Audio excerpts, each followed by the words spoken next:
isso dá quase 1 ano e meio. O ovo que o Aedes, que a fêmea do Aedes aegypti botou no ano passado, pode estar naquele vasinho agora recebendo a chuva. Você entendeu qual é o pulo do gato? Então, mais importante do que uma pessoa doente que viaja, são as pessoas que se mudam, que levam vasos de planta, que levam utensílios, e você está transportando o quê? Os ovos. Então, o ovo é a principal forma de dispersão do Aedes aegypti pelo mundo, porque ele é muito resistente no meio ambiente.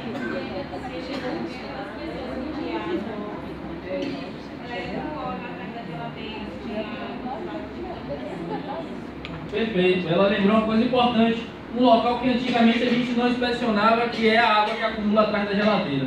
Ali é um ambiente ideal para o Aedes aegypti porque é escurinho.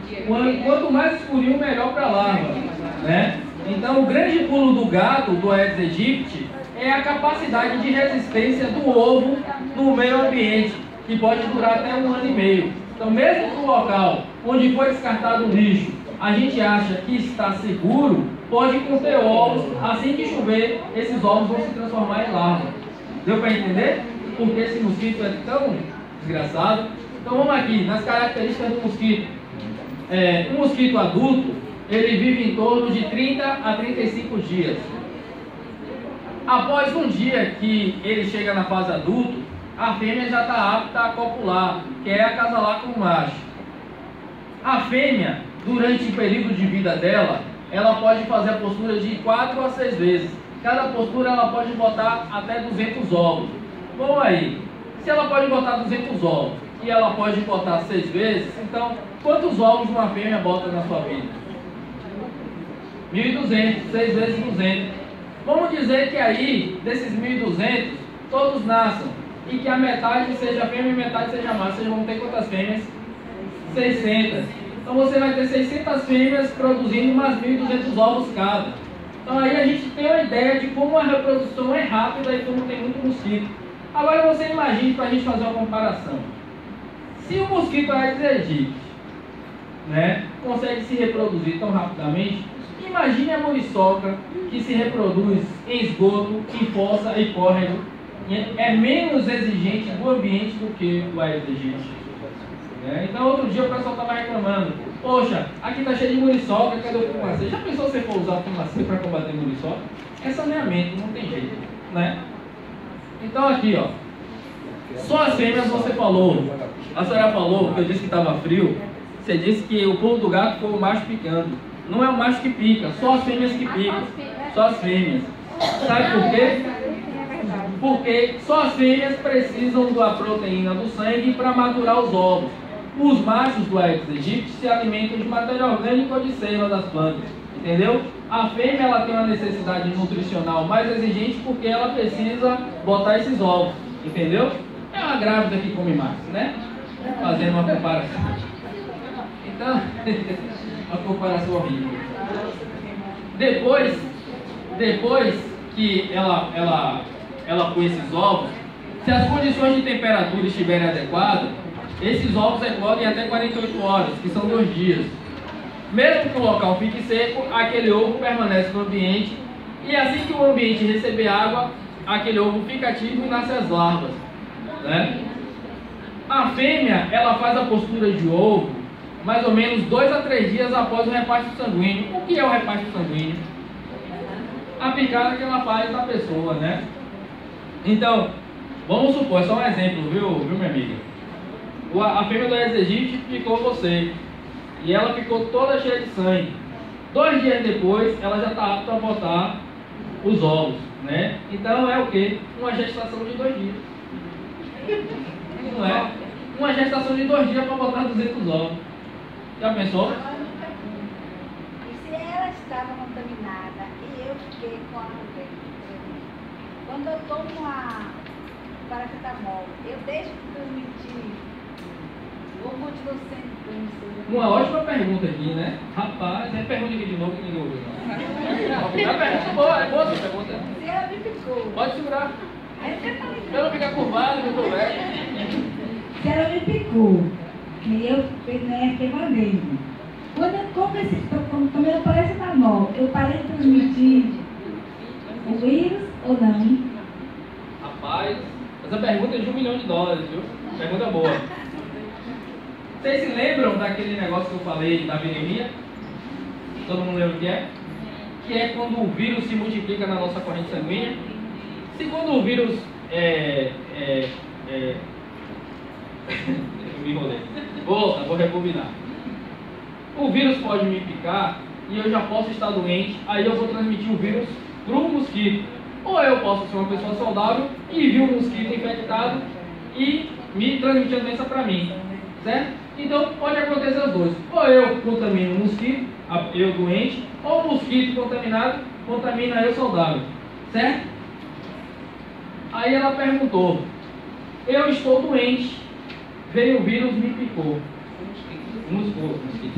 Até eu estou me enrolando. Veio o mosquito e me picou. Se eu tomei o paracetamol, eu ainda vou transmitir o vírus para o mosquito? Foi isso? Vai. Sabe por quê? Toda medicação que a gente toma para dengue, zika, chikungunya não mata o vírus, só atenua o sintoma, só diminui a febre e a dor. É um analgésico. Por isso que é tão importante, porque não tem remédio para essa virose. Você não tem um remédio. Por exemplo, a pessoa pegou sífilis.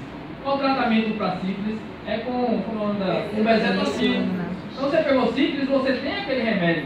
Você pegou dengue, zika, chikungunya, você não tem um remédio para combater o vírus. O único remédio, os remédios que a gente toma, são todos para atenuar o sintoma, mas não é para matar o vírus.